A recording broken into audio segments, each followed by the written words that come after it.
By the 1580s, Dr. John Dee had exhausted many of the conventional avenues by which one arrives at hidden wisdom. Indeed, he had already become a leading expert in mathematics, geometry, ancient Greek, and the newly recovered ancient lore of the ancient world. He'd even attempted to dive deeply into the secrets of Kabbalah, learning some Hebrew along the way. His search for what he called radical truths would lead him to go to the very source of creation's secrets. He would attempt to inquire directly of the spiritual beings in charge of our realm. And aided by his scryer or medium, Edward Kelly, the famous or infamous Conversations with Angels would reveal novel magical systems, the language that God allegedly spoke creation into being, techniques for metaphysical espionage, and at least a couple of detours for treasure hunting before reaching a scandalous climax in the wife-swapping incident, which effectively marks the end of the angelic conversations. And while most of the emphasis in these events are focused on the persons of Dee and Kelley, it's often ignored that their wives, Jane Dee and Joan or Joanna Kelley, were in fact important participants and victims of perhaps one of the most intriguing events in the history of Western esotericism. Let's explore the role of the women of the Enochian world, including both the earthly wives and the daughters, but it also at least one spiritual creature, Madimi. Make sure to subscribe here to Esoterica for weekly explorations of topics in esoteric history. And if you'd like to support this kind of work of providing evidence-backed, free, and accessible content, then I'd hope you consider checking out my Patreon or maybe picking up some of the cool merch that we have available on the channel. If you're new to the study of Western esotericism and you want to get at the lay of the land, make sure to check out my study guide, which has a large amount of reliable content on various topics in esotericism. And if you're interested in actually owning historical books and topics on the occult or the mystical, check out Esoterica Rare Books, and you can find all of those links in the description and in the pinned comment below. But now let's turn to the world of the ladies of Enochiana. I'm Dr. Justin Sledge, and welcome to Esoterica, where we explore the arcane in history, philosophy, and religion.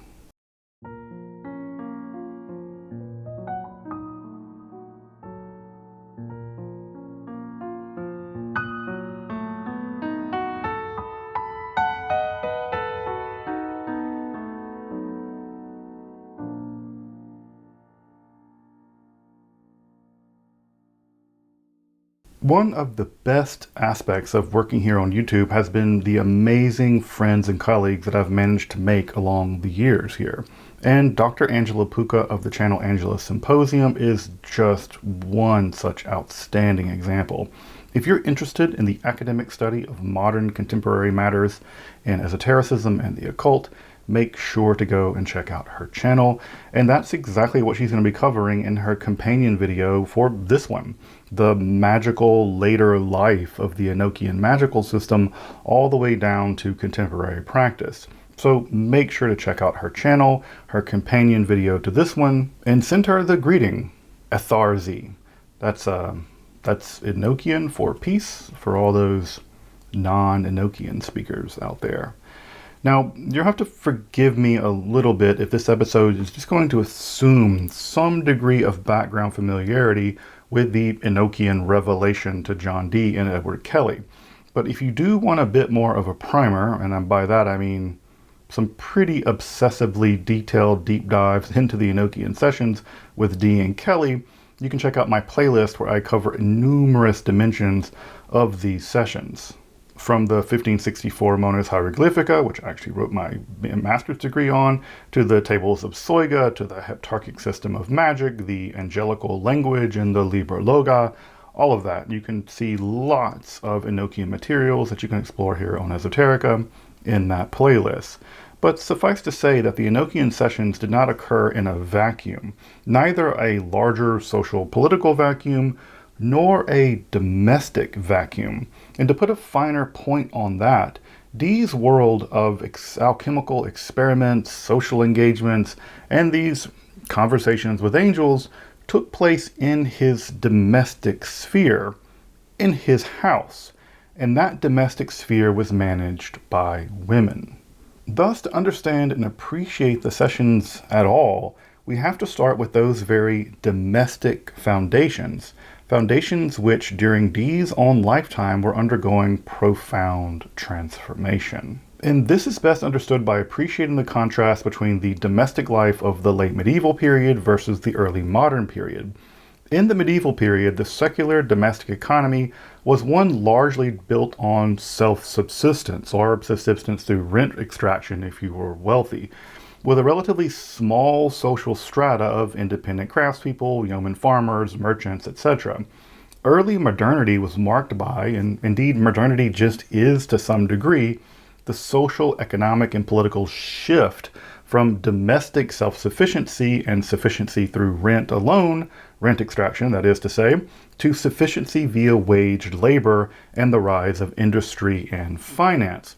That's why all those wealthy aristocrats in Europe are renting out their houses to Airbnb because, well, the capitalists have managed to beat them out. From labor divided around cottage industry within the home to male wage labor, Dee's household was itself at the bleeding edge of a wholly new economic system, both within the home and outside the home. But cutting edge in what way? Well, the Dee household was one marked by an income via wage labor as salary secured, one through the court, and that way it's a bit more medieval, but also via services rendered, such as astrological consultations, and that way it's modern, even hyper-modern. Further, the Dee household was unlike virtually any household of the time. Rather than being merely a home, Dee's house was also a functioning research institute with a vast library, outbuildings for alchemical experiments, various types of scientific equipment, not to mention secured rooms for more, occult experimentation. Dee lived in the few odd years prior to the shift of such experimental labor, largely in the monastic world before him, to that of the university research labs after him. That world, the research university, would become the famous world without women. But as Harkness very much clearly points out, in Dee's unusually liminal life, the world of the practice of natural philosophy, what became science as we know it, was very much a world among women, because it was natural philosophy as practiced precisely in the home. Indeed, it was a world impossible without women, because it was women, wives specifically, that both helped to secure funding and manage the day-to-day logistics of everything from buying provisions, managing servants, and balancing the domestic books to keep this research institute/house functioning at all. And it is into this incredibly unique moment in the transitions of European history and science and domesticity and research that we find Jane Frommond. Born in 1555 and a minor member of the larger court world of the Elizabethan period, she was a lady-in-waiting for the entourage of the Countess of Lincoln. Jane would marry John Dee in 1578 at the age of 23. Dee was himself 51 at the time. Jane would have been thrown into a world that few would have understood, and she learned to manage that world with little or no precursors. There was no manual for how to do any of this. And like any lady of a sizable house, she was expected to manage the day-to-day affairs of that house. And as I mentioned, that included everything from dealing with dozens of servants and workers, ensuring provisions, and keeping the house in financial ship shape. But this was all compounded by Dee's, frankly, unusual line of work. Firstly, he did have salary positions acquired at court, and here Jane also played an important role. She was really good at that. Dee received a steady stream of members of court, foreign officials, even Queen Elizabeth herself would visit Mortlake on a few occasions. And those meetings were highly choreographed affairs, and the success or failure of such meetings at Mortlake echoed back into courtly life, especially in terms of courtly salaries, grants, and general reputation. It was largely wives like Jane that ensured that the connection to courtly life was maintained and nurtured. Failing that, salaries vanished and court protections evaporated, and that was crucially important for Dee's work. And that work was expensive. Books, laboratory equipment, construction projects, travel, secrecy, all of that came at a price, and you needed protection from people like Elizabeth to make sure it could all function. The Dee household desperately needed more funding than just a court salary and the occasional wage from astrological advising. And here is where Jane's work was made doubly difficult. The Dee household was by no means a normal household, far from it. And as I mentioned, it was a research facility, and central to that research were both experiments in natural philosophy, again the precursor to science, but also experiments in the occult arts. Alchemy had long been associated with sorcery. Dee's vast library boasted dozens of volumes of occult lore, some of them just straight up illegally necromantic. He had already acquired a reputation for being a sorcerer as early as his college years. His astrological work also baited charges of sorcery, and he was also eventually just literally talking to angels in secret conversations behind locked doors. Jane had to manage not only a large, buzzing household, but a household of secrets. And further, many of those working in the Dee household were, let's call them, colorful personalities. Alchemists, scryers, and other mystics typically were outside of the world of do-gooder gentry types. Some of them, like the scryer Joanna Kelley, were just straight-up convicted criminals. Kelley had his ears cropped for currency fraud at some point. This also meant not just visits from the court, but from the courts, like the sheriff and the bailiff turning up to arrest people. But this atmosphere of alchemy, sorcery, and the like also influenced those working in the house. This is a house buzzing with servants and folks running those alchemical labs. At least one of their servants became apparently possessed by demons. Jane Dee had to manage all of this incredibly naturally difficult business of running a genteel house, but also with all the supernatural difficulty that came along with the specifically Dee household. And again, there was no playbook for any of this kind of thing. She had to sort this out on the job, and she started that job with Dee's household already fully active, buzzing with activity, and her prior experience was basically as a high-level maid. And she was only 23 years of age. It's amazing what she was able to accomplish. Further, there was John Dee himself, more than twice her age, eager to have children, and obsessed with the exact astrological timings of just that process. From Dee's diary, we can very clearly see that his experimental mentality extended onto the body of his wife. He kept careful records of her menstrual cycles, their sexual life, even analyzing a stillbirth, noting his confusion that he couldn't really make out any of its anatomy. Thus, the experimental nature of the household didn't end with the alchemy and the occult, but as Harkness has made it clear, it extended into the bedroom. It extended into their bed and onto the very body of this young woman. And all of these invasions, these extensions onto her privacy and into her body would have proven repulsive probably to a gentlewoman of the late 16th century. Thus, from 1578 to March of 1582, Jane Dee learned to manage the Dee household prior to the invasion of the angels. And by this time, John Dee felt that he had pushed what he could learn from the fundamental truths of reality to their end through natural philosophy alone.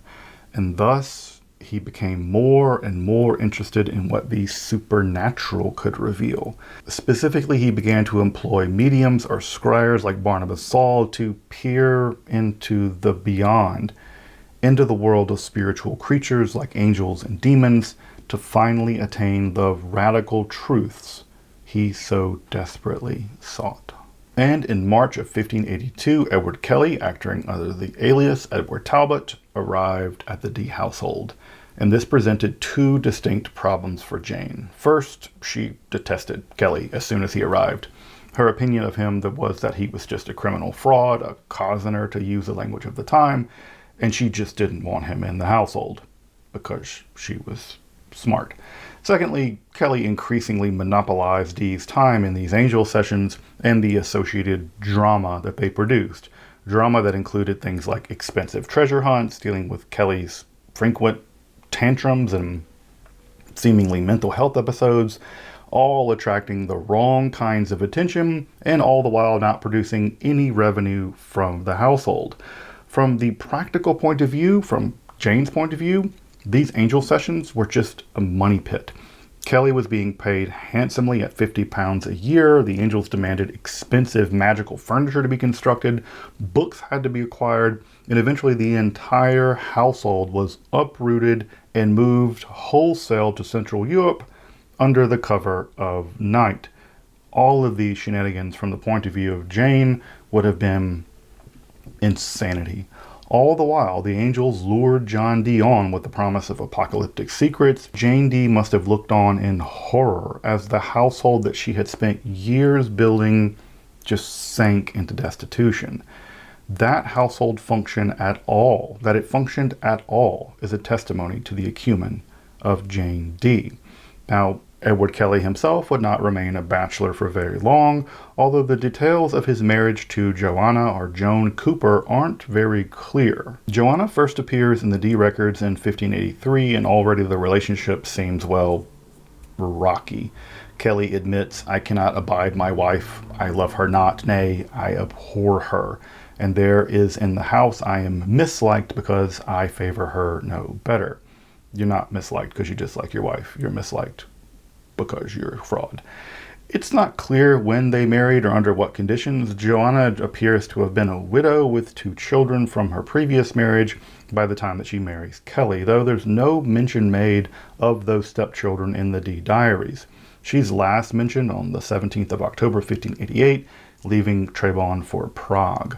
Now, Czech records show that she was imprisoned alongside with Kelley after he failed to produce alchemical gold, and she was present following his botched escape attempt from prison in 1597, which left him with a shattered leg, ultimately leading to his death. She did attempt to secure Kelley's good name, titles, lands, and rights following his death, though if she had any success, it was very much limited. Indeed, we would know basically nothing about Joanna except for one exception: her rather amazing daughter, Elizabeth Jane Weston. A Renaissance poet and prodigy, frankly, would compose a series of autobiographical poems, many of which were gathered together and published in 1606 as a Parthenicon. Her other poems would include some autobiographical information, including heaping praise on both her mother, her stepfather, Edward Kelley, and her teacher, hired in fact by John Dee and mentioned in Dee's diaries. Weston, who didn't apparently take her stepfather's name of Kelley, or Talbot for that matter, would eventually marry Johannes Leo. Johannes Leo was the lawyer who attempted to get her inheritance, or her mother's inheritance, after it was revoked following Edward Kelley's fall from prison, as court alchemist under Emperor Rudolph II. Indeed, Elizabeth Weston would go on to compose all kinds of poetry, including on occult topics, including the introductory poem to the titanically important 1606 Basilica Chemica of Oswald Kroll. And indeed, she absolutely deserves an episode all on her own, along with an episode on John Dee's son, one of his surviving sons, Arthur Dee, who himself became a very famous alchemist after Dee died, and after he himself did a little bit of scrying in those sessions. So look for some episodes on Arthur Dee and Jane Weston later on. But Jane Dee and the spirits had a very uneasy relationship. Most of her interactions with them was basically in the service of doing her duty, and that is to say, ensuring the proper running of the household that made those very sessions possible. However, her request for sufficient and needful provision for meat and drink for us and our family were often met with pronouncements of basically her female inferiority. When they pawned her jewelry to maintain the household, she was simply told to remain a faithful and obedient servant as thou art yoked. I'm sure many women watching this have been told something like that. Warned not to approach the synagogue is where Dee and Kelley would converse with the angels, and she was worried about the future of her children because they were sliding into destitution and social ruin because they were associated with necromancy. She was chided and told to cease her murmuring and sweep your houses. In other words, the spirits didn't sound any more enlightened than the very human men around her. Of course, the spouses of John and Edward are most well known, and infamously so, because of the wife-swapping incident of 1587. On April 18th of that year, the spirit Madimi, who I'll come back to in a minute, suggested that the two men should have, as Dee puts it, our wives in such sort as we might use them in common. Use them in common. Though if this is a spiritual or a physical use in common isn't clear until the spirits made it very clear that they do in fact mean the sense were of carnal use. Horrifically, we learned that upon hearing this new revelation, Jane Dee fell a weeping and a trembling for a quarter of an hour. She was being compelled without her consent into adultery with a man she abhorred and who, from her perspective, had ruined her household. It's hard not to read these sections without just feeling disgusted and nauseous. Joan's response is never noted, and yet Edward Kelley is in fact chided that their inability to have children is because of him. Barrenness dwelleth within thee, because thou didst neglect me and take a wife contrary to my commandments. It's not clear what this means, but it seems the fault lies with Kelley. Apparently his marriage was without spiritual consent. Yet a pact between the two couples was drawn up and dated 21 April of 1587. There is an exhortation for her to be granted, Joanna Kelley to be granted children with Kelley, and Dee's diary notes very tersely, pactum factum. The deed is done on May 11th, 1587. 9 months later, Jane Dee would give birth to Theodorus Trebonius Dee. Theodorus Trebonius, the gift of God at Trebon. One imagines that Jane Dee had very little say in this naming, though Dee does write that she eventually became content for God, his sake, and his secret purposes. The spirit diaries with Kelley would continue until the last session recorded on Saturday, May 23rd, 1587, though back in England, Dee would continue his conversations with spirits with Bartholomew Hickman for several years later. Returning to England, Dee had exhausted his holdings. He sold some of his books to make his way back. Despite everything, the apocalypse had just not come, and it doesn't even appear that he and Kelley had followed through on the compositions of the Enochian magical tools, especially the Gabofal ritual involving creating a codex of the Liber Logoth, the book of the speech of God.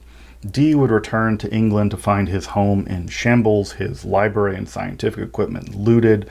The rule of James I would now mean there would be no truck with sorcery, especially with the Witchcraft Act, and John Dee was a pariah. This was an absolute nightmare abroad and the beginning of another nightmare back at home for Jane Dee.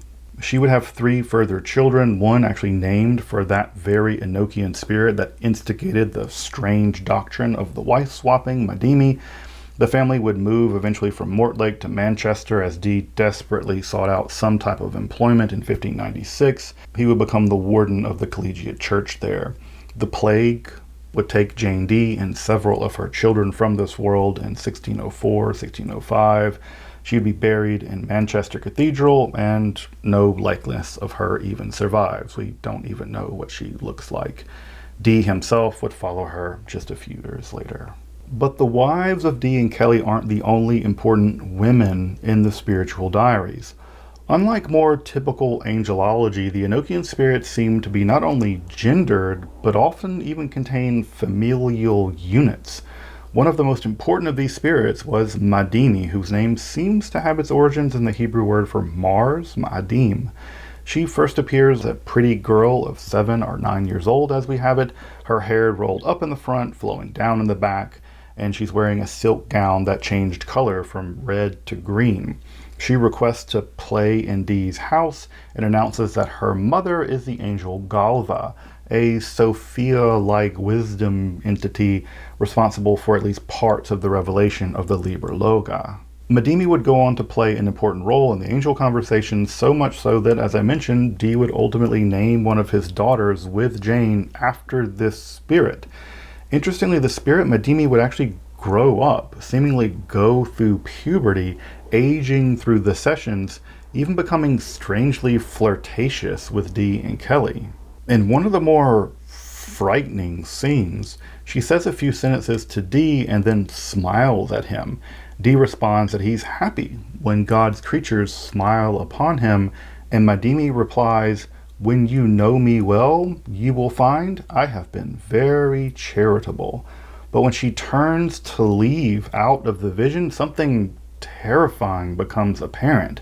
She goeth away naked, her body being bespent with blood, at least on the side that faces toward Edward Kelley. She becomes naked and covered in blood as she leaves. On April 15, 1587, Dee and Kelley are attempting to set up Dee's son Arthur to scry some of the sessions, Kelley sowing another one of his tantrums. In angelic attendance are Madimi, Ilamessa, and Uriel. Arthur himself failing to scry well enough, Kelley returns and sees Uriel and Ilamessa leave, such that only Madimi remaineth. Then again something strange happens. Only Madimi remaineth. Then Madimi openeth all her apparel, and show all her naked, and showeth her shame also. Kelley rebukes the spirit. "Fee on thee, devil, avoid hence with this filthiness." To which Madimi seems to reply coyly, "In the name of God, why find you fault with me?" That very next day would be the day that Madimi would instigate the strange doctrine of the wife swapping. And to be honest, the growth, development, and revelations of the spirit of Madimi remain among the most lurid and bizarre in the diaries. And that's saying something. Even the final visions, especially that of the Daughter of Fortitude, seem tied somehow to with Madimi. This entity speaks in a paradoxical yet poetically powerful manner, making her speech among some of the most powerful poetry of that period to my knowledge. Indeed, her short speech is strangely similar to the quasi-Gnostic text Thunder Perfect Mind. And she would appear later in the 17th century. Madimi would appear later in the 17th century as further people attempt to explore the world of Enochian magic, and again, in the evocations of Aleister Crowley. Perhaps she's still waiting out there in the ethers, waiting to play in someone else's house. Ugh. Women in the world of esotericism, well, just women in the world, but perhaps especially in the world of esotericism, are often just overshadowed. In the case of the Enochian sessions, not fully appreciating the role of women in those sessions comes at the peril of misunderstanding the wider world which produced Enochiana itself. The story of Jane Dee, Joanna Kelley, their children, and the engendered spirits around them is an important part of this enduring puzzle that is the revelation of Enochian magic. This episode would not have been possible without the wonderful article of Deborah Harkness about the experimental household of the Dee family, along with several other articles that I'll include in the description below. Again, if you're interested in the world of more contemporary Enochian magic and practice, make sure to check out my colleague and friend's channel over at Angela's Symposium. And again, tell her I said Atharzi. More Enochian content to come because I just can't help myself. Until then, I'm Dr. Justin Sledge, and thank you for watching Esoterica, where we explore the arcane in history, philosophy, and religion.